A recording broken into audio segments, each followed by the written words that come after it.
Nintendo Switch. Hey, what's going on everyone? It's me, Mr. Mario, and check it out. We got the Nintendo Switch right here, and these are going to be my thoughts and my first impressions over using the system for these first few days that I have been owning it. So, again, this is not going to be an actual review. This is my first impressions. I personally don't think that this system can be reviewed yet, due to the fact that look at any other system from either this gen or the previous gen, and look at how much they've changed since launch until the end of life. This system at this point hasn't even been out for a week yet, and it doesn't really have that much software that really truly demonstrates what the system could do or anything else. So right now, again, this is just my initial launch first impressions. So let's go ahead and get into it. And first off, with this, my overall feelings on the system, I love it. Personally, I love the Switch. I think this is doing exactly what it needs to do. It could be more powerful, don't get me wrong, and I'll kind of get into that a little bit. I really don't want to turn this into a this is what Nintendo should have done thing, because there's a lot they should have done on here. But when it comes down to this system, I liked the precursor to this. I liked the Wii U. And one of the big things I said with the Wii U was I love that I had the full console experience in the palm of my hand through the gamepad. However, it wasn't truly portable because you had to still be in the same vicinity as the actual console itself that was hooked up to your TV. And this has eliminated that. You see, some people might think, just to avoid confusion, that this is the Switch. This is not the Switch. All this does is this just displays the image and runs it on your TV. I will show you exactly what the Switch is right here. We'll go ahead and take these controllers off. This is the Switch. So this is the actual console, and if you still don't understand it, and I'm not trying to, demean anyone, there's just some people that they really might not know anything about the Switch, and that's why I want to explain this as well too. Think of it almost like a laptop in a way. This is like a laptop. You take it around, you can use it on the go, all that fun stuff, and then you might have a docking station. At work, for example, I have a docking station. So what I do is I take my laptop, I plop it onto the dock, and then all of a sudden I'm not using my laptop, but I'm using my own mouse, my own keyboard, and my own monitors, and it's split out onto 3 monitors. And that's exactly what it is. The dock right there, it changes the input, it changes where I have everything, it keeps it stationary, but it does not add any processing power to my laptop. My laptop does not become more powerful when I hook it up to the dock. And that is exactly what the Switch is. All the power is right here. And just to explain that, again, this thing does not add any more power to it. All this does is when you end up popping the Switch into the dock, it essentially just allows you to use an alternate control method. It blows it up onto a TV or monitor, wherever you're connecting it to, and then it ends up telling the Switch, hey, you now have the dock connected, so you can use all the power that's allocated to you. You don't just have to limit it anymore. Now, so far the integration between the dock and the portable version have been absolutely fantastic. Some people might also be asking what this thing is hanging out, like it's a rat tail or something. This is also just the back of it, which I love the design of this so far. Except for, one thing is it would be nice if it had an Ethernet cable. This does not. So what I did right here was I have this little USB 2.0 to Ethernet jack. So this can go up to 100 megabits. And this thing cost me like $1.25. So that's the first thing I want to confirm with you all. If you all want a wired internet connection, you could use the same thing that you used on the Wii or the Wii U. It's just a USB to Ethernet adapter. That's all you need. However, I did notice that I was actually extremely disappointed with the network speed and network test on this thing. You see, I have a 5 gigahertz Wi-Fi network, and when I'm out in my living room, this thing is not very far away from the router, and I was getting like 30 down and 25 up or so when I was on the 5 gigahertz Wi-Fi, which for anybody that doesn't know, it should be a lot higher. Like on my laptop, I get 200 down when I test it with the 5 gigahertz Wi-Fi. When I was on the dock and I ended up wiring in the connection, I ended up getting about like 35 down and 15 or 17 up. So it was still lackluster, but that way you deal with a lot less latency and you get a more stable connection just because you have wired over wireless. Now when it comes to the overall size, the ergonomics of the system and everything, this takes a little bit of getting used to because this is a bigger system than I thought it would be. I've noticed nobody has said this is exactly what I wanted. To me, I say I thought it was a little, not too big, but it was bigger than I thought it would be. I actually talked with my manager today because I actually took this into work, and he was impressed at how small this thing was. So everyone has their own differing opinions on these, but so far, I mean, this is still comfortable enough. You just kind of have to get used to it. I was expecting it to be a little bit beefier, mainly because of the Wii U gamepad, but still, it is comfortable. You can work with it. The only downside to this is really the Achilles heel right here, almost literally. The quality of the kickstand is just so much lower than the rest of the system, it seems like, and that is quite disappointing. Now, when it comes to sync issues, I haven't had any issues with the Joy-Con. I haven't had any issues with the Pro Controller. Aside from when I first connected this, it was just automatically scrolling down, and I do have the video up of that shows it from my unboxing on this thing, and I'll talk about this a little bit too. But when it comes to Joy-Con, when they're connected on here, they're fine. If you end up, disconnecting it, it seems to be okay. It's a seamless integration, all that stuff, when you can pop them in, take them off. And just using the Joy-Con, it does take some getting used to, but I've used it, like this, just using them as, split controllers. I've also given a controller to someone. For example, my girlfriend and I were playing Fast Remix, we were playing Bomberman, and I was thinking that this is going to be very uncomfortable, but it's actually not. This is actually, like, you get used to it. The only downside is they didn't really reflect the buttons right there. You see, on this Joy-Con, they end up having the IR blaster on the right one. On the left one, they have the NFC tag inside there, or NFC reader-writer.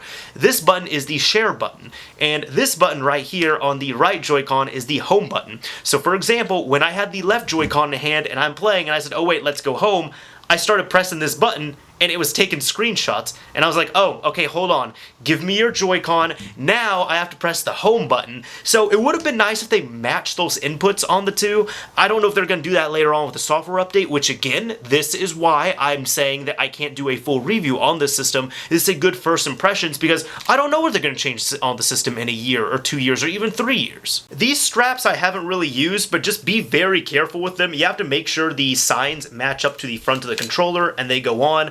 But they just don't seem like they go on as gracefully as they should. Like, you see that? Again, I'm just going to show you. Right here. It's almost unnerving taking that off. While as if you try and connect this to the Switch, aside from my slight awkwardness right there, it's fine. This is pretty seamless, so it seemed like this is kind of the weakness of the controllers, especially when a lot of people were putting them on the wrong way, which I actually did that, and after like about a minute or two of just, kind of roughly trying to take it off, I was able to get off just fine. I didn't bleed, I didn't have to cut myself, nothing like that, so that's been fine. When it comes to the use of the controllers, I really haven't had much issue, so the Joy-Con have been great so far. This comfort grip, how do I feel about this comfort grip? It's square. That's really all I have to say about it. I'm not a big fan of it, to be honest. And then the Pro Controller. I did an unboxing of this along with the system and the games I got, and the Pro Controller, I will say, is fantastic. This thing is comfortable, it plays well, it works seamlessly with the Switch. It's great. I really don't have any complaints about it, aside from the price. It is expensive at 70 bucks, and this thing just doesn't, I don't like the look of it, honestly. Just like the actual front plate right here, or face plate. I don't like the look all too much. But outside of that, I think it's a very nice controller. So, good job, Nintendo, on that. Haven't had any issues with this. And again, the dock. Seamless integration back and forth on this. This has been fantastic, so I have very much enjoyed using this. Now, when it comes to switching between everything, I haven't had any issues, going from docked mode to portable mode. I have noticed, though, one thing is the system, I don't really know how people are going to transport it. I'm actually waiting on a bag, which hopefully I'll show you all next week or so, but I ordered a whole, Switch bag that comes with a bunch of accessories and all that stuff. That would be really cool, and I could, actually store this in there properly. But this thing is, it's like a big tablet. And it's almost, too big to really carry around properly. In fact, if I try and pocket it at work, I mean, it's kind of it's not an issue, but how can I say, it's a bit of an inconvenience, because I'll have the Joy-Con on there, so I have to take off the Joy-Con, put them in one pocket, and then take this and put it in my back pocket, and then I'm walking around with it. So, bit of an ergonomic issue right there, I guess, if you're trying to really keep it a portable system. It's not like the clamshell, the 3DS, where you can just close it up and you're good to go. But it's just big enough to the point where if you have smaller type pockets, you're really not going to fit this in there, unfortunately. Now, when I've been using the system, I'll have some gameplay up right here and some footage, but first off, the UI of the system, the whole user interface, I think it's great so far. It boots up in about, like at most 8 seconds. I can get into the system just fine. Really don't have any issues. I was able to log into my Nintendo account on there. They do use the friend code system, so that is stupid. I hate the friend code system. So for anybody who asked me for my friend code, I don't participate in the friend code system, alright? I'm sorry. I just don't participate in it. I think it's stupid, but I really don't know why they carry that over for some reason. But the point is on there, the UI, it's clean, it's basic, it's not slow, it doesn't have any background music going on. It's great. The eShop right now is very bare. There's no apps on it, there's no internet browser, there's only 9 games on there at this moment in time when I'm recording this. So again, another reason why this is a first impressions, not a review, because there's going to be much more games later on the eShop, but for now, it is very basic. Screenshots are easy enough to access, archive, all that other fun stuff. You have your little news section where it's not just displayed right there, which I like, it's kind of just tucked away in the system and you can access it at will. And then all the settings are quite easy to get to as well too. The system also defaults to a sleep mode whenever you want to just tap the power button or whatever, so it's supposed to be an always on type system, but if you want to, you can turn it off and turn it back on manually by holding down the power button for a few seconds and manually selecting to turn off. I have a feeling probably in a later update Nintendo will make this a little bit more accessible, as a lot of people are complaining about it, but hey, it at least works. Now what about the games? I do have 3 games on the system, a whopping 3 titles. I have Zelda, which I'm sorry I will not be able to show any gameplay of because I really don't feel like getting a copyright claim on this video, and I also got Super Bomberman R, and I got Fast Remix or Fast RMX. I'm going to be calling it Fast Remix. So first off, Zelda. This game is absolutely beautiful. It's stunning. Aside from the technical difficulties where, yes, it is a beautiful looking game, but there's also just times if you nitpick at it, you know, the grass might be a little jaggier, the shadows just don't look all that good. And there's a decent amount of frame rate drops I've noticed. Not as bad as on the Wii U, but, you know, you'll come out a little bit and there'll just be, you know, some frame rate drops here and there. Aside from those 2 technical issues, it is a beautiful game. It's fantastic, it looks amazing. I've been playing on my TV, it looks great. Also on this screen, some people have asked, you know, about the resolution on this because this is a 720p screen. Honestly, the screen is excellent. Like, yes, it is 720p, but it's a smaller screen and it is built quite well. And it looks great on there, so I haven't had any issues with it. So some people might be complaining about the screen. Honestly, I think it looks great. But going back to Zelda, this game is a masterpiece. I mean, it is beautiful, it's simplistic at the same time. And the thing I was thinking of is, if Miyazaki, the gentleman who was behind, you know, Studio Ghibli and, you know, all the classic movies they had, if he was tasked with making a Zelda game, I feel like Breath of the Wild would be it. It is absolutely beautiful and it is calming while challenging at the same time. It's a great game. I highly recommend you pick it up if you have a Switch. And if you have a Switch and you don't own Zelda, why? That's what I'm wondering, why? Now, Super Bomberman R, I picked this game up as well so I could have a game that is physical that is also not Zelda, because I just wanted something, you know, casual to play. My girlfriend and I played this a good amount as well, too. I played it by myself, we also played it in co-op, and this game, it is incredibly cheesy. The dub on it is stupid. It is so cheesy, but it is so fun at the same time. I really enjoy this game.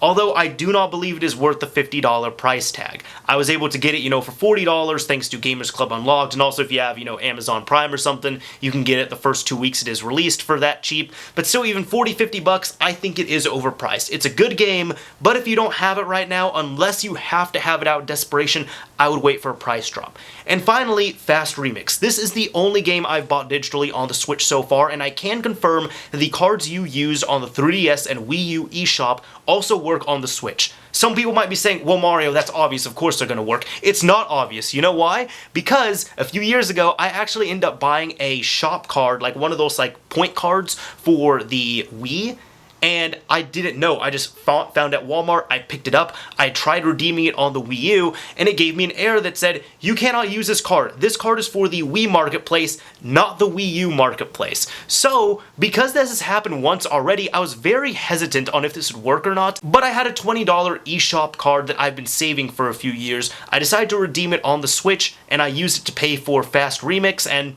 it seemed to work out quite well. Now, what about this game itself, Fast Remix? It's no F-Zero. Like, some people are saying, oh yeah, you know, it's like an indie F-Zero. It really isn't. It's very similar to an indie Wipeout. This game is challenging. Like, even on the easier difficulty on Novice, it is a challenging game. But it is so fun, and it becomes addicting. It is very addicting. It plays at 1080p, 60 frames per second. That's at least what's been reported on there. Of course, you have to dock the system to get that as well too. But it is a great game, and a very fun game to play. Again, challenging, but quite fun. So out of the 3 games I've picked up, I've enjoyed all of them. Now, I could sit here and say, oh, Nintendo should have made the system more powerful, they should have done this, they should have added that, and one thing I do find bullshit is that apparently you will not be able to transfer game saves off the system, which is complete stupidity right there, complete stupidity. However, I feel like also if I voice these complaints, it's just going to be echoing what other people have been saying. And I just want to give you all my feelings on the system, because you all can hear about complaints elsewhere on there. And if there was something I truly felt super passionate about, I would share it on here. But so far, I mean, aside from some of that bullshit, I've had a lot of fun with the system. I've very much enjoyed it, and this might probably be my favorite launch system that I have picked up. Now, when it comes down to this, would I recommend you get a Switch? Honestly, at this point, the only reasons why you'd want to pick up a Switch are if you want to get a console as soon as it comes out, and some people are like that. I'm one of those people. I do want to experience a console on launch, and at the same time, for Zelda. Now, when it comes to the Zelda front, if you don't have a Wii U, I'd recommend getting a Switch for Zelda. Reason being is that you're going to get the superior version on there, and plus the Wii U never really got a major price drop. For a system that came out in 2012, it's still an expensive system. Yeah, you can get them, you know, used and such, but still, even at that, I think a refurbished Wii U from Nintendo is $200. For another $100, you can get Nintendo's new system, and then for the same price, you know, $60 on either platform, you can get Breath of the Wild. So, for the extra $100, you're going to get a newer system with a new interface, just a better experience, and overall, you're going to get the new games on there. So, I'd recommend doing that. However, if you have a Wii U and you want to get this, you know, again, for either just you want to upgrade or you want to get it for Zelda, that's a questionable one right there. I would say if you're truly passionate about it, sure, spend your money on it, whatever you want. Just make sure you can actually afford it. However, if you're really on the fence about it, pay $60, get Zelda, play it on the Wii U, be happy with it. Yeah, it's not going to look as pretty, it might not run as well, but it's still mostly going to be the same game. And then later on, get the Switch when there are more games that you want to play on it. Those would be my recommendations for it. But so far, my overall impressions on the Switch, I love this damn system. I think it is great so far, and I can't wait to play more games on it. I have Mario Kart 8 pre-ordered, I am planning to get Super Mario Odyssey, and a few other games on the Switch as well too, so we'll see what it has in store. Really, as long as Nintendo kills it for the first year or two with games and their lineup and such, I think this will be a solid system. So, let's hope the best for it, honestly, because I don't want any of these systems to go under. I want these to succeed, because if these succeed, that's good for the console market, that's good for the gaming market, all that fun stuff. Anyways, this is Mr. Mario signing off. Thank you all for watching, everyone. If you enjoyed this video, a like would very much be appreciated. If you disliked it, a dislike is fine as well too. And if you got a Switch, or you're thinking about getting a Switch, or you played one, you liked it, you hated it, let me know down below in the comment section, because I want to talk with people about this Switch, man. I want to talk with people about this. I'll always be here. Tell me if you need me.